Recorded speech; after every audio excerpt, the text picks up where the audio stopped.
সারাদিনে আর কোনো আমল করতে পারি আর না পারি, এই আমলটা সজ্ঞানে বিশেষ কোন বিপদ আপদ মুসিবত না হলে আমি আলহামদুলিল্লাহ এই আমলটা কখনো ছাড়ি না, প্রতিদিন করে আলহামদুলিল্লাহ। আজকেও শুরুতেও এই আমলটা আমি করে নিয়েছি। এই আমলটা আমরা অনেকে জীবনে আজকে প্রথম শুনেছি। আল্লাহ নবী সাল্লাল্লাহু আলাইহি সাল্লাম যে বলেছেন, সকালে পড়লে সারাদিন, সন্ধ্যা পড়লে সারা রাত, রাতে শোয়ার সময় পড়লে, বিশেষ করে রাতে মানুষ ঘুমন্ত অবস্থায় নানা রকমের ক্ষয়ক্ষতির আশঙ্কা থাকে, এই সব ধরনের ক্ষয়ক্ষতি থেকে আল্লাহর নিরাপত্তা এসে চলে আসে।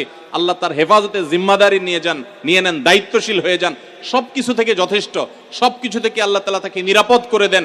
এই বিশ্বাস, এই ইয়াকিন নবী সাল্লাল্লাহু আলাইহি ওয়াসাল্লামের কথার প্রতি আমাদের আছে না নাই?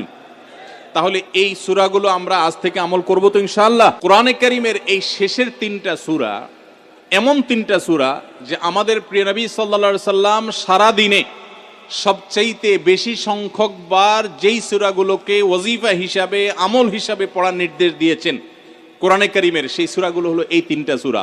এই তিনটা সূরা দিনে এবং রাতে যত বেশি সংখ্যক বার পাঠ করতে হয়, অন্য কোন সূরা, এমনকি অন্য কোন দোয়া এত বেশি সংখ্যক বার পাঠের নির্দেশ কোরআনে অথবা হাদিসে কোথাও দেওয়া হয় নাই। তাহলে এই তিনটা সূরার মর্যাদা, এর কি মর্তবা, এর কি বৈশিষ্ট্য, এর কি মাহাত্ম্য আছে সেটা বুঝবার জন্য আর কিছুর প্রয়োজন নাই। এই একটি কথা যথেষ্ট যে দিন এবং রাত 24 ঘন্টার ভেতরে কোরআনে কারীমের এই শেষ তিনটা সূরা, সূরা ইখলাস, সূরা ফালাক, সূরা নাস, এগুলোকে যত বেশি সংখ্যক বার নবী সাল্লাল্লাহু আলাইহি সাল্লাম পড়ার নির্দেশ দিয়েছেন, তিনি নিজে পাঠ করতেন, এত বেশি সংখ্যক বার অন্য আর কোন দোয়া, আর কোন সূরা, আর কোন আয়াত, আর কোনো কিছু পাঠ করার নির্দেশ আমাদেরকে কোরআন হাদিস দেয় নাই। এখান থেকে এই তিনটার সূরা যে আল্লাহর কাছে কত গুরুত্বপূর্ণ, নবী সাল্লাল্লাহু আলাইহি সাল্লামের কাছে কত গুরুত্বপূর্ণ, যে রিপিটেডলি এত বেশি সংখ্যক বার পাঠ করার নির্দেশ দেওয়া হয়েছে, এটা পরিষ্কারভাবে বোঝা যায় কি যায় না বলেন? সম্মানিত ভাইরা আমার, সূরা ইখলাস, সূরা ফালাক, সূরা নাস, এই তিন সূরা দিন এবং রাত সব মিলিয়ে আমাদের প্রিয় নবী সাল্লাল্লাহু আলাইহি ওয়াসাল্লাম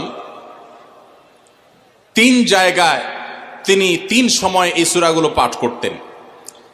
একটা হলো সকাল এবং সন্ধ্যায়, সকাল এবং সন্ধ্যায় নবী করিম সাল্লাল্লাহু আলাইহি ওয়াসাল্লাম তিন কুল পড়তেন। এটাকে সংক্ষেপে বলা হয় তিন কুল। যেহেতু তিন সূরা শুরুতে কুল শব্দটা আছে, এই জন্য সংক্ষেপে বলা হয় তিন কুল। এই তিন কুল ইখলাস, ফালাক, নাস, এই শেষের তিনটা সূরা কোরআনের, এই তিনটা সূরাকে আমাদের প্রিয় নবী সাল্লাল্লাহু আলাইহি ওয়াসাল্লাম সকাল সন্ধ্যায় পড়তেন। একটা টাইম পাইলাম, কোন টাইমে পড়তেন? সকাল এবং সন্ধ্যায়। সকাল এবং সন্ধ্যার পাশাপাশি তিনি রাতে ঘুমানোর আগে আবার পড়তেন। তাহলে দুইটা টাইম পাইলাম।